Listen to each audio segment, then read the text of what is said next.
उत्तर भारत के film city के नाम से मशहूर नोएडा स्थित महारवा स्टूडियो में 3 दिवसीय चल रहे 13वें global festival of journalism and AVGC Noida के दूसरे दिन के तीसरे सत्र में 8वें Mahatma Gandhi national award for journalism and global excellence award का आयोजन किया गया। इसमें उन जर्नलिस्टों को सम्मानित किया गया जिन्होंने जर्नलिज्म के क्षेत्र में बेहतरीन काम किया। द्वीप प्रज्वलन और गणेश वंदना के साथ कार्यक्रम की शुरुआत की गई। कार्यक्रम में doctor Sandeep Marwah, festival president ICMEI, chancellor AAFT University of Media and Arts, lord Rami Ranger, member of British Parliament, House of Lords मौजूद रहे।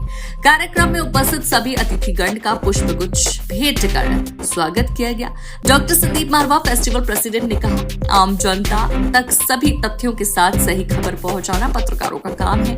वो दिन रात मेहनत करके अपने सभी कामों को करते हैं। उन सबका सम्मान बहुत जरूरी है जिससे उन्हें भी प्रोत्साहन मिले। कार्यक्रम में अतिथिगण द्वारा उड़ान मैगजीन का विमोचन किया गया। साथ ही न्यूज बुलेटिन डे 2 का पोस्टर रिलीज किया गया। बता दें कि इस उत्सव के दौरान प्रिंट, रेडियो, टेलीविजन और ऑनलाइन पत्रकारों को उनके उल्लेखनीय कार्य के लिए सम्मानित किया जाता है। 8वें Mahatma Gandhi national award for journalism से डॉक्टर मुकेश कुमार और विजय त्रिवेदी को सम्मानित किया गया। साथ ही global excellence award in the field of journalism से अनिल पांडे, विक्रांत यादव, दीपक सिंह, सरोज सिंह, अखिलेश आनंद, मीनाक्षी जोशी, सुरभि शर्मा को सम्मानित किया गया।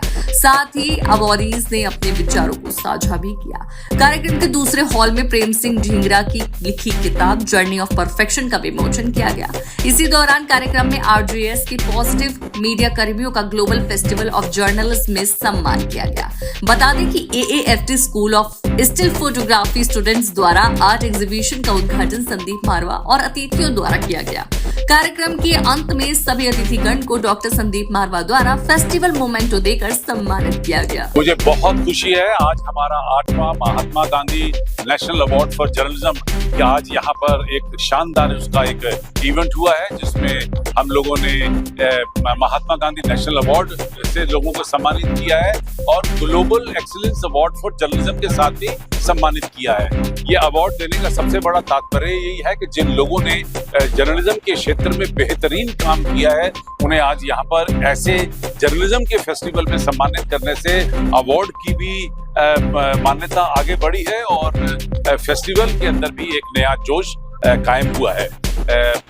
अब बड़े बड़े लोगों ने आकर अपनी जिंदगी के तजुर्बों को यंग जर्नलिस्ट के साथ बांटा है और मैं समझता हूं कि इससे बड़ी शिक्षा कोई और हो नहीं सकती। देखिए, जीवन में जब भी कोई अवार्ड मिलता है तो वहाँ से खुशी तो मिलती है जाहिर तौर पर, लेकिन आपके ऊपर एक प्रेशर होता है कि और बेहतर काम करना है।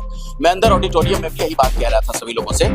ये अवार्ड जो मुझे मिला उसके लिए मैं शुक्रगुजार हूँ मारवा स्टूडियोज का, यहाँ के मैनेजमेंट का, डॉक्टर संदीप मारवा का। मुझे अच्छा इसलिए लगा क्योंकि हम लोग बहुत ईमानदारी के साथ पत्रकारिता कर रहे हैं। पिछले 21 साल मुझे भी हो गए काम करते हुए और एक जर्नलिस्ट की तारीफ इस तरीके से मंच में बहुत कम हो पाती है। हम लोग अपना काम कहते हैं ना कि एकदम बिना किसी एक्सपेक्टेशन के, बिना किसी उम्मीद के करते रहते हैं। तो जाहिर तौर पर जब कोई सम्मान मिलता है बहुत अच्छा लगता है और आप लोगों के बीच आकर ज्यादा अच्छा लगता है क्योंकि मुझे अपने कॉलेज के दिन याद आ जाते हैं जब मैं जर्नलिज्म की पढ़ाई कर रहा था या प्रोडक्शन का काम हम देखा करते थे। तो नए लोगों से मिलना हमेशा प्रेरणादायक रहता है। आज बड़ी खुशी हुई हमें देख के यहाँ पर जो अपना ये मारवा स्टूडियो है।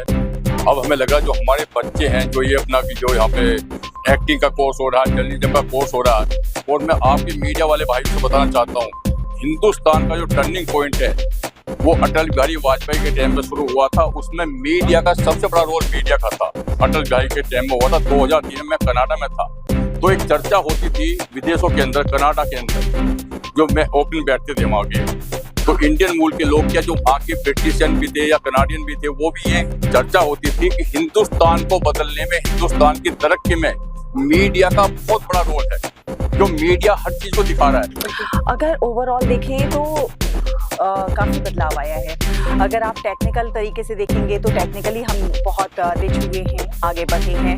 अगर हम कंटेंट के हिसाब से देखेंगे तो उसमें भी हम काफ़ी रिच हुए हैं, आगे बढ़े हैं। लेकिन जिस तरह से हम 10 सालों का जश्न मना रहे हैं, हम पॉजिटिव मीडिया का जश्न मना रहे हैं, हम सकारात्मकता का जश्न मना रहे हैं, तो मेरा ये कहना है कि हम जो सोचते हैं वही हमारे सराउंडिंग्स में होता है। हम पॉजिटिव सोचेंगे तो हमें हर चीज़ पॉजिटिव नज़र आएगी, नेगेटिव सोचेंगे तो नेगेटिव नज़र आएगी, और ये साइंस है। तो इसलिए अगर हम नेगेटिव सोचेंगे, हमारी सोच नकारात्मकता से भर जाएगी। आज आप देखिए, अगर आप स्टडीज उठाकर देखेंगे, कितने लोग हैं जो डिप्रेशन का शिकार होते चले जा रहे हैं, कितने लोग हैं जो सुसाइडल थॉट्स आते हैं उनको। वजह नेगेटिविटी है।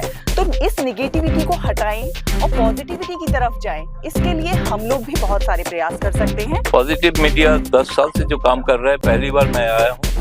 निश्चित तौर पे मैं अभिभूत हूँ, मेरा पहला प्रतिक्रिया, क्योंकि जिस तरह का आज समाज है कि समाज में अगर पॉजिटिव थिंकिंग, पॉजिटिव चिंता अगर बढ़ाया जाए, जिसके लिए मुहिम चला रहे हैं, मैं इनको शुभकामना देता हूँ। मैं चाहता हूँ कि ये सफल हो, ताकि अगला जो कार्यक्रम है जनता के बीच जाना है, जो उन्होंने आज हम लोगों को दिखाया, सुनाया, मैं चाहता हूँ कि उसमें भी जनता के पास भी जाके पॉजिटिव मीडिया के बारे में चर्चा करे और जनता क्या सोच रहे हैं उसको भी इसमें एक आप कह सकते हैं कि रिफ्लेक्शन हो। इसमें ये विचार विमर्श, जनता और मीडिया के विचार विमर्श से सही खबर निकल के आ सकते हैं। जय हिंद पत्रकार साथियों, भाइयों और बहनों। दरअसल क्या है कि पॉजिटिव मीडिया का जो शब्द है, इसको ग्लोबली पॉजिटिव थिंकिंग के रूप में, और उसमें पॉजिटिव मीडिया के जितने साथी हैं अलग अलग राज्यों में, अलग अलग चैनलों पे, जिन्हें यूट्यूबर कहा जाता है, तो सवाल यह है कि घर से लेकर और बाहर तक मीडिया किस तरह से काम करे।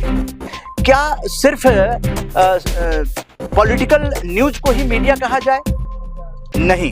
10 साल से इस पर काम करने के बाद मैं उदय कुमार मन्ना, संस्थापक आरजेएस पॉजिटिव मीडिया, जो कि डॉक्टर संदीप मारवा जी के नेतृत्व में हम लोगों ने ग्लोबल फेस्टिवल ऑफ जर्नलिज्म में आरजेएसियंस ने भाग लिया, और हम लोग सीख रहे हैं, 10 साल मेहनत करने के बाद भी सीख रहे हैं कि पॉजिटिव थिंकिंग ग्लोबल कैसे जा सकता है। अभी हम लोग हर साल 2 पुस्तकें लेकर आ रहे हैं जो कार्यक्रमों पर आधारित होते हैं। मारवा स्टूडियो में ये 318वां कार्यक्रम हुआ है, और ये 2047 तक का है। ये जितने भी कार्यक्रम आरजेएस पीबीएच के हो रहे हैं, ये भारत सरकार के आजादी का अमृत महोत्सव की जन भागीदारी में हो रहे हैं। देखिए, महात्मा गांधी अपने आप में नाम ही इतना बड़ा है कि उनके नाम पर हमें सम्मान मिलना हमारी जिम्मेदारियों को और बढ़ा देता है। उनके दिए गए वैल्यूज पर हमें चलने की प्रेरणा और ज्यादा सशक्त रूप से समझ में आती है कि हमें सत्य पर चलना है, अहिंसा पर चलना है, प्रेम की भाषा बोलनी है, और करुणा हमारे मन के अंदर होनी चाहिए। और एक और विचार जो आज रखा गया, वो अंत्योदय का विचार है। आखिरी पंक्ति में खड़े हुए व्यक्ति तक अगर हम पहुंच सके तो हमें लगेगा कि हमारा ये प्रोफेशन, हमारे काम के साथ हमने जजमेंट किया है। आज एक बार फिर से उन्हीं विचारों को हमने पुनर्जागृत किया है। Thank you. नमस्कार, मैं doctor Chandrabhan Singh, retired senior scientist Pusa institute और joint director ministry of agriculture. मेरा विशेष रूप से एग्रीकल्चर से रिलेटेड काम होता है, और पॉजिटिव मीडिया के साथ में मैं जुड़ा। और सबसे अच्छी बात है कि जो भी रिसेंट टॉपिक होते हैं, जैसे सॉइल डे या कोई एग्रीकल्चर फार्मर्स डे, उस पर स्पेशल प्रोग्राम करते हैं। और अभी जो 19 तारीख में हेल्थ कार्ड, जो सॉइल हेल्थ कार्ड है, उसके ऊपर प्रोग्राम हो रहा है, उसमें हम ऑर्गेनाइज कर रहे हैं। और पॉजिटिव मीडिया का मतलब ये है कि सिर्फ आपके पॉजिटिव वे में बात को दर्शाना है। देखिए, ये बहुत गौरव की बात है कि एक अवार्ड जो महात्मा गांधी जी के नाम पर है, उससे मुझे सम्मानित किया गया है। मैं उसके लिए बहुत आभार व्यक्त करता हूँ। जिस संस्था ने इस अवार्ड को स्थापित किया है और हमें उससे नवाजा है। निश्चित रूप से एक लंबा करियर रहा है हमारा प्रिंट, टेलीविज़न, डिजिटल मीडिया का, और एक सफ़र के बाद हम लोगों ने बहुत कुछ सीखा है, बहुत कुछ कोशिश की है देने की, क्योंकि मैं दोनों तरफ रहा हूँ। जर्नलिस्ट भी हूँ, एकेडमिशियन भी हूँ, कई यूनिवर्सिटीज़ में मैं प्रोफेसर रहा हूँ। तो मैं ये पाता हूँ ये दोनों का जो कॉम्बिनेशन था वो मेरे लिए बहुत लाभदायक था, और मैं अपनी जो भी एक्सपीरियंस था वो शेयर कर सका।